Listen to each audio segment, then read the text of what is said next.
আপনারা দেখছেন হলদিবাড়ি টাইমস। রবিবার বিকেলের ঝড় বৃষ্টির তাণ্ডবে হলদিবাড়ি ব্লকের বিভিন্ন এলাকায় ঘরবাড়ি ও গাছপালার যথেষ্ট ক্ষয়ক্ষতি হয়েছে। সোমবার সকালে ক্ষতিগ্রস্ত এলাকাগুলি পরিদর্শন করলেন মেখলিগঞ্জের বিধায়ক পরেশচন্দ্র অধিকারী। পরিদর্শনের মধ্য দিয়ে তিনি স্থানীয় বাসিন্দাদের সঙ্গে কথা বলেন ও পরিস্থিতি সম্পর্কে খোঁজখবর নেন। ক্ষতিগ্রস্তদের সহায়তায় প্রশাসনের পক্ষ থেকে ইতিমধ্যেই প্রয়োজনীয় পদক্ষেপ গ্রহণ করা হয় বলে জানা গেছে। এই বিষয়ে কি বললেন মেখলিগঞ্জের বিধায়ক পরেশচন্দ্র অধিকারী, আসুন শুনে নেওয়া যাক।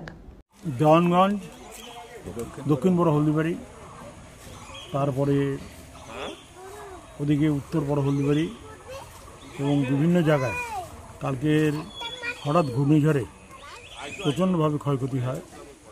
এই ক্ষয়ক্ষতির এখন হিসাব নিকাশ করা হচ্ছে। আমরা দেখি কতটা ক্ষয়ক্ষতি হয়েছে।